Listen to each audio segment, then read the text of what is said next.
मुख्यमंत्री ने ऊना जिला में मेकशिफ्ट कोविड-19 अस्पताल का किया लोकार्पण। अस्पताल कोविड मरीजों को निर्बाध रूप से ऑक्सीजन की करेगा आपूर्ति। राज्य में स्वास्थ्य सेवाओं के बुनियादी ढांचे को मजबूत करने पर विशेष ध्यान के दिए निर्देश। शाह नहर विभाग के कर्मचारियों की मिलीभगत का मामला आया सामने। पंजाब के किसान नहर में पाइपें डालकर गैर कानूनी तरीके से फसलों को दे रहे पानी। हिमाचल के किसानों को नहीं मिल रहा सिंचाई के लिए पर्याप्त पानी। विभाग के बेलदारों की कार्यप्रणाली पर उठे सवाल। बिलासपुर में एक ऐसा स्कूल जिसे नहीं बच्चों की कोई परवाह। एडमिशन के लिए स्कूल बुलाकर छात्रों के जीवन को डाल रहे जोखिम में। एडमिशन के लिए स्कूल परिसर में बुलाना एक बड़ी लापरवाही। प्रधानाचार्य द्वारा इस तरह की लापरवाही पर विभाग द्वारा। और हरिपुर धार में याद किए शहीद अशोक राणा। शहीद की छठी पुण्यतिथि पर श्रद्धा सुमन अर्पित। मणिपुर हमले में शहीद हुए थे अशोक राणा। सरकार आज तक नहीं बना पाई शहीद का स्मारक स्थल। नमस्कार, स्वागत है आपका SP 24/7 में। मैं हूं आपके साथ परी शर्मा। शुरुआत सूबे की मुख्य से। मुख्यमंत्री जयराम ठाकुर ने शिमला से वर्चुअल माध्यम द्वारा ऊना जिले के हरोली विधानसभा क्षेत्र के पंडोंगा में 1.05 करोड़ रुपए की लागत से निर्मित मेकशिफ्ट कोविड-19 अस्पताल का लोकार्पण किया। इस मौके पर जयराम ठाकुर ने कहा कि 140 बिस्तर क्षमता का यह मेकशिफ्ट कोविड-19 अस्पताल कोरोना रोगियों को उनके घरों के निकट बेहतर उपचार प्रदान करने में सहायक सिद्ध होगा।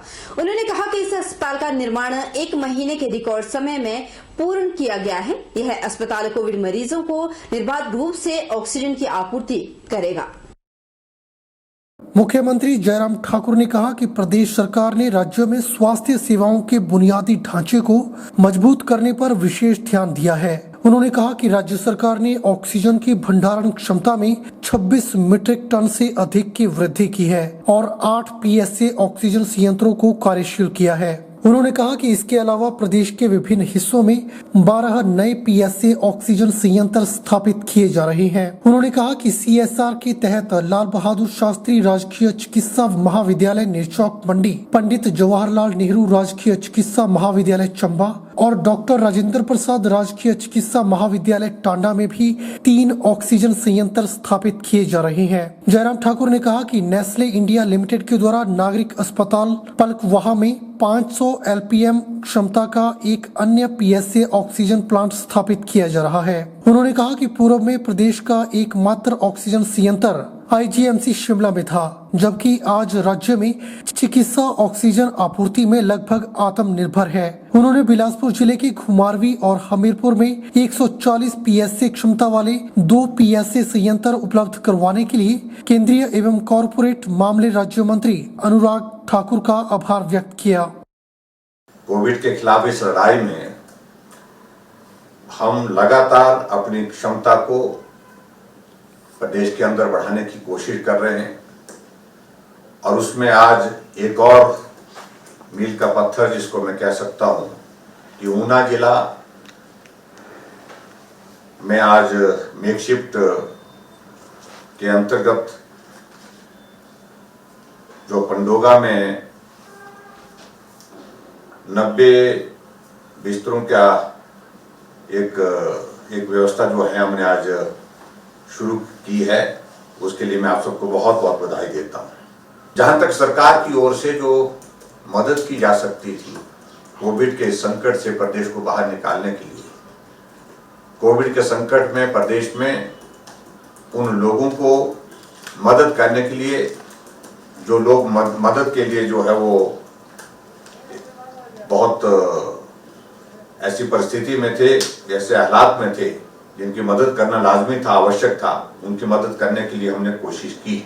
राज्य सरकार ने रुपए की अतिरिक्त वित्तीय सहायता प्रदान की है। हिमाचल पथ परिवहन निगम के सुधार के लिए नियमित बजट के अलावा 259 करोड़ रुपए जारी किए। यह जानकारी मुख्यमंत्री जयराम ठाकुर ने HRTC के कामकाज की समीक्षा करते हुए दी। जयराम ठाकुर ने कहा कि कर्मचारियों और पेंशन भोगियों के सभी लंबित चिकित्सा प्रतिपूर्ति बिल रुपए 1 महीने में 6 करोड़ का भुगतान किया जाएगा। HRTC के अधिकारियों को निगम के कर्मचारियों और पेंशन भोगियों के सभी लंबित भत्तों का चरणबद्ध तरीके से भुगतान करने का निर्देश दिया। मुख्यमंत्री ने कहा कि राज्य सरकार निगम को मिलने वाली मासिक सरकारी सहायता में भी काफी वृद्धि करेगी ताकि वह अपना खर्च वहन कर सके।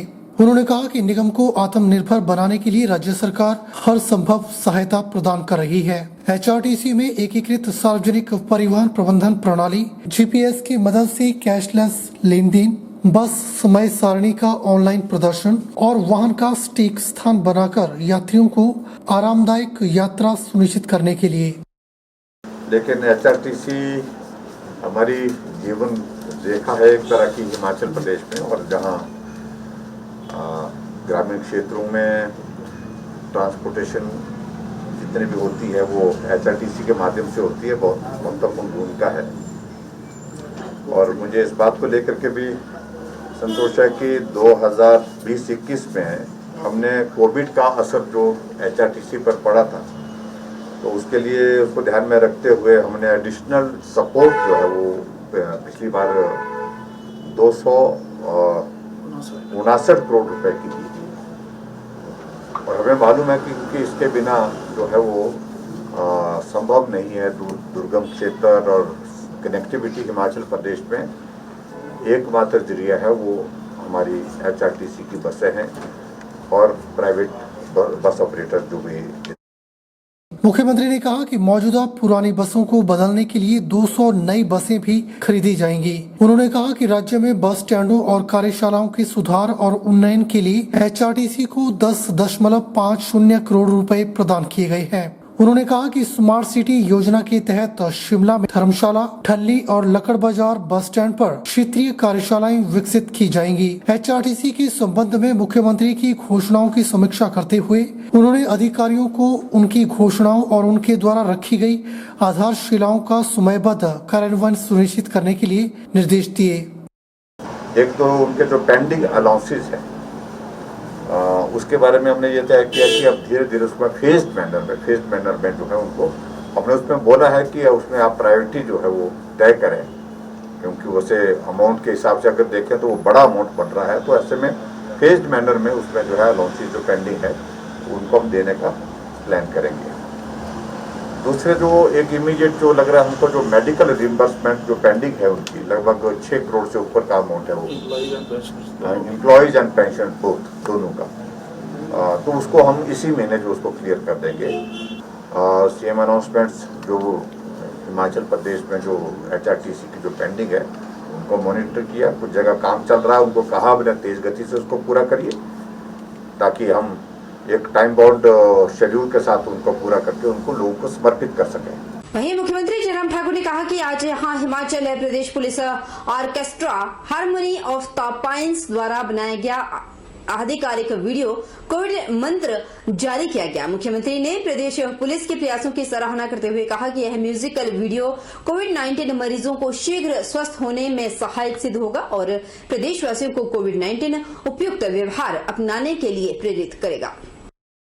पुलिस महानिदेशक संजय कुंडू ने मुख्यमंत्री को अवगत करवाया कि प्रदेश पुलिस विभाग के द्वारा स्वयं निर्मित इस वीडियो को लोगों को कोविड उपयुक्त व्यवहार के बारे में जागरूक करने के लिए बनाया गया है। हिमाचल प्रदेश विधानसभा के अध्यक्ष विपिन सिंह परमार, अतिरिक्त पुलिस महानिदेशक अशोक तिवारी, IG प्रशिक्षण JP सिंह, IG प्रशासन DK Yadav, AIG doctor Monica और अन्य वरिष्ठ पुलिस अधिकारी भी इस अवसर पर मौजूद रहे।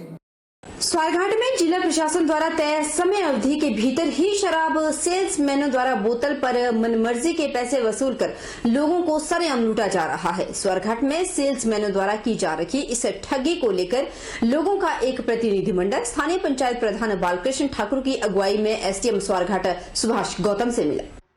लोगों का कहना था कि शराब सेल्समैनों के द्वारा बिना रेट लिस्ट और बोतल पर अंकित मूल्य से अधिक पैसे वसूलने पर आबकारी विभाग आखिर क्यों मौन धारण किए हुए है। लोगों का कहना था आबकारी विभाग की इस चुप्पी से ऐसा जान पड़ता है कि उन्होंने अंदर खाते सेल्समैनों को लोगों को लूटने की खुलेआम इजाजत दे रखी हो। लोगों का कहना है कि उन्होंने कई बार इस ओवर चार्जेस के खिलाफ विभाग को शिकायत की, लेकिन आज तक किसी ने भी ठेकों का निरीक्षण तक नहीं किया। इतना ही नहीं, लोगों का यह भी कहना है कि शराब के नाम पर पानी की मिलावट करके उनसे धोखाधड़ी की जा रही है। शराब के शौकीनों ने सरकार और विभाग को दो टूक चेतावनी दी है कि यदि यूं ही उन्होंने इस मुद्दे पर आंखें मूंद रखी तो वह आंदोलन करने से पीछे नहीं हटेंगे। इन शराब के ठेकों में MRP से अधिक मूल्य से लोगों से पैसे वसूले जा रहे हैं। इसमें लोगों में भारी रोष है। हम भी कई बार जाते हैं, लोग हमारे को बहुत कंप्लेंट करते हैं कि स्वार घाट के ठेकेदारों ने, जो शराब के ठेकेदार है, इन्होंने लूट मचा रखी है। तो ये 200 रुपये की बोतल को 300 रुपये और इंग्लिश की बोतल में 200 रुपये से भी अधिक के लोगों से चार्ज करते हैं। तो इसलिए हमारा एक प्रतिनिधि मंडल स्वारघाट का जो है SD महोदय से मिला और इन्होंने न्याय की मांग की है। मैं स्वारघाट के ठेके नीचे वाले ठेके पर गया शराब दारू की बोतल लाने के लिए, तो जो 225 की बोतल थी वो 270 की देने लगे। फिर मैंने बोला कि ये तो आप बोतल का प्रिंट रेट 225 है और वैसे 250 की देते थे पहले। मैंने बोल रहा है अगर लेनी है तो ठीक है, नहीं तो 3 बजे के बाद 300 की मिलेगी आपको। शिकायत की है कि शराब के जो ठेके हैं वहाँ पे बहुत ज़्यादा जो है ओवरचार्जिंग ठेकों में की जा रही है। तो इसी मामले में संज्ञान लेते हुए जो एक्साइज सर्कल इंस्पेक्टर हैं उनको इस बारे में उनसे बात की गई है कि इस के बारे में सरप्राइज इंस्पेक्शंस भी करें और ये जो ओवरचार्जिंग हो रही है इसको तुरंत बंद करवाएं। यहाँ रुकेंगे छोटे से ब्रेक के लिए। ब्रेक के उस पार फौरन लौटेंगे, बनिए हमारे साथ।